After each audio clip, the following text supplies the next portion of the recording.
नमस्कार, तुम्हा सर्वांचं आपल्या नवीन एका व्हिडिओमध्ये खूप खूप मनापासून स्वागत आहे. तर आज आपण मुरमुऱ्यामध्ये किसलेला बटाटा घालून अतिशय भन्नाट अशी रेसिपी बनवतोय, जी की तुम्ही या अगोदर कधीही बनवली नसेल. चला तर मंडळी, याचं आपल्याला काय बनवायचं आहे ते पाहण्यासाठी व्हिडिओ कुठेही स्किप न करता शेवटपर्यंत नक्की पहा. चला तर सर्वात अगोदर इथे एका मिक्सिंग बाउलमध्ये आपल्याला 1 वाटी मुरमुरे घ्यायचे आहेत. यामध्ये 1 ग्लास पाणी घालायचं आणि मुरमुरे आपल्याला झाकून ठेवायचे 2-3 मिनिटासाठी, म्हणजे मुरमुरे छान असे भिजले जातात. तोपर्यंत इथे आपण काही भाज्या चिरून घेऊया. जसं की इथं मी घेतलेला आहे कांदा, हिरवी मिरची, टोमॅटो आणि कोथिंबीर. तुमच्या आवडीप्रमाणे तुम्ही ते वेगवेगळ्या प्रकारच्या भाज्या घेऊ शकता.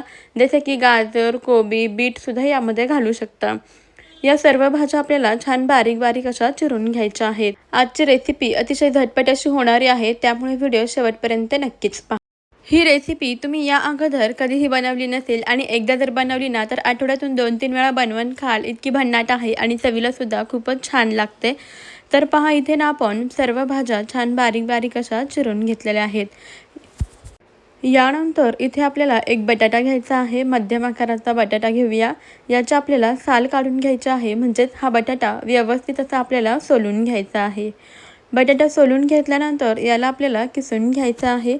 इथे एका डिशमध्ये आपण अगोदरच पाणी घेतलेलं आहे आणि डायरेक्ट पाण्यामध्ये आपण बटाटा अशा पद्धतीने किसून घेऊया. यामुळे काय होतं की बटाटा काळा किंवा लालसर पडत नाही. आता या किसण्याने आपण हा बटाटा किसून घेऊया. पहा, अशा उभ्या आकारामध्ये पातळसर असा आपला बटाट्याचा किस तयार होतोय.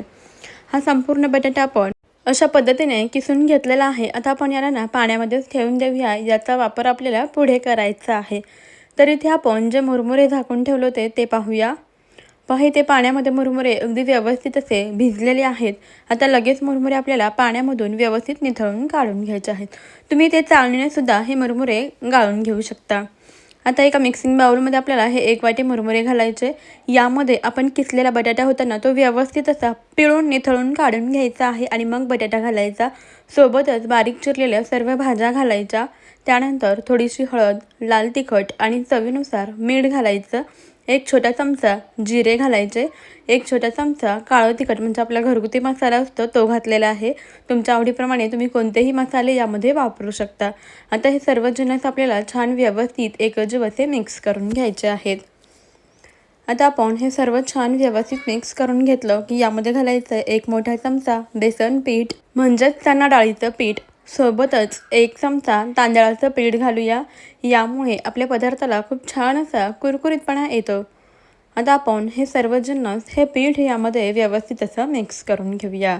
बेसनामुळे आपल्या या मिश्रणाला खूप छान असं बाइंडिंग येतं आणि तांदळाच्या पिठामुळे आपला हा पदार्थ खूप छान कुरकुरीत असा तयार होतो. सर्व छान व्यवस्थित एकजीव असं मिक्स करून घ्यायचं आहे. तर मंडळी, तुम्हाला एक निवेदन आहे की तुम्ही माझा आजचा हा व्हिडिओ कोणत्या शहरातून किंवा मग कोणत्या गावातून पाहत आहात मला कमेंटमध्ये नक्की कळवा. म्हणजे मलासुद्धा समजेल की आपले रेसिपीज कुठपर्यंत पोहोचतात आणि व्हिडिओच्या शेवटी मला तुमचे आभार नक्कीच मानता येतील. तर पहा मंडळी, आपण अशा स्वरूपाचं हे पीठ व्यवस्थित मिक्स करून घेतलेलं आहे. आता लगेच आपल्याला हाताला थोडंसं तेल लावून घ्यायचं आहे आणि तयार केलेल्या या पिठाचे गोळे आपल्याला असे छोटे छोटे हातावरती घ्यायचे आणि अशा पद्धतीने याला हलकंसं असं मळून घ्यायचं. गोळा बनवून असा प्रेस करून घ्यायचा. टिक्कीसारखा किंवा वड्यासारखा याला छान असा गोल आकार द्यायचा. तर याला तुम्ही मुरमुऱ्याची टिक्की किंवा कटलेटसुद्धा म्हणू शकता. कच्चा बटाटा वापरून आपण बनवलेला आहे. अगदी झटपट असा तयार होतो. महत्त्वाचं म्हणजे इथे आपल्याला हा पदार्थ बनवण्याकरता कोणतीही पूर्वतयारी करावी लागत नाही.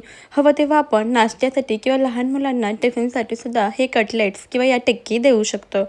चला आता अशा पद्धतीने आपण या सर्व पिठाच्या टिक्की बनवून घेऊयात. सर्व टिक्की इथे आपण बनवून घेतलेल्या आहेत. आता याला आपल्याला शॅलो फ्राय करून घ्यायचं आहे. गॅसवरती तवा ठेवलेला आहे. यावरती आपण थोडंसं तेल घालूया.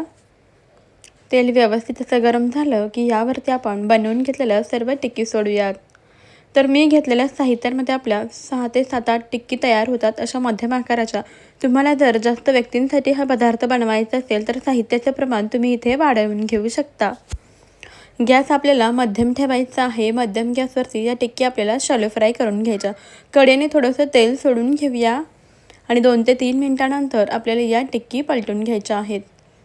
खालच्या बाजूने पहा मस्त अशा तळल्या गेलेल्या आहेत. आता पलटून घेऊन दुसऱ्या बाजूने सुद्धा आपण या टिक्की तळून घेऊया. या टिक्की शॅलो फ्राय करताना गॅस मात्र आपल्याला अजिबात कुठेही वाढवायचा नाही, मध्यम टू लोच ठेवायचा आहे, जेणेकरून या टिक्की आतमध्येपर्यंत व्यवस्थित शिजल्या जातात. यामध्ये आपण बेसन पीठ वापरलेलं आहे, सोबतच कच्चा बटाटा वापरलेला आहे, तो सुद्धा व्यवस्थित असा शिजला जातो. त्यामुळे आपल्याला मध्यम गॅसवरती कुरकुरीत होईपर्यंत या टिक्की तळून घ्यायच्या आहेत. अधूनमधून अलटीपलटी करायच्या आणि दोन्ही बाजूनी छान असा लालसर रंग येईपर्यंत, बाहेरून कुरकुरीत होईपर्यंत या टिक्की आपण फ्राय करून घेऊया. अगदी कमीत कमी तेलामध्ये आपला हा पदार्थ तयार होतो. महत्त्वाचं म्हणजे अगदी 10 ते 15 मिनिटांमध्ये या टिक्की तयार होतात. लहान मुलांना सुद्धा तुम्ही नाश्त्यासाठी किंवा टिफिनसाठी हे कटलेट किंवा टिक्की देऊ शकता. पहा इथे आपण हे कटलेट्स दोन्ही बाजूनी छान कुरकुरीत होईपर्यंत तळून घेतलेले आहेत. लगेचच आता आपण तव्यावरून या टिक्की काढून घेऊयात. पाहू शकता मस्त अशा कुरकुरीत मुरमुऱ्यापासून आणि कच्च्या बटाट्यापासून इथे आपले या टिक्की किंवा कटलेट्स तयार झालेले आहेत. पहा बाहेरून छान कुरकुरीत झालेले आहेत आणि आतमध्येपर्यंत व्यवस्थित अशा शिजलेल्या आहेत.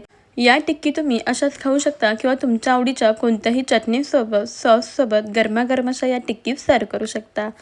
तुम्हाला माझी आजची ही रेसिपी कशी वाटली कमेंटमध्ये जरूर कळवा. जरासुद्धा आवडली असेल तर एक लाईक नक्की करा आणि आताच आपल्या चॅनलला सबस्क्राईब करा. त्यापुढील बेलायकॉनही प्रेस करा, म्हणजेच आपल्या येणाऱ्या नवनवीन आणि भन्नाट अशा रेसिपीचे अपडेट सर्वात अगोदर तुम्हाला मिळतील. चला मंडळी, आपण भेटूया आपल्या नवीन रेसिपीमध्ये. तोपर्यंत खात राहा, मस्त राहा आणि सर्वात महत्त्वाचं हेल्दी राहा. आजचा व्हिडिओ तुम्ही अगदी शेवटपर्यंत पाहिलात ना, त्याबद्दल तुमचे मनापासून धन्यवाद. चला भेटूया आपण पुढच्या रेसिपीमध्ये. तोपर्यंत बाय बाय.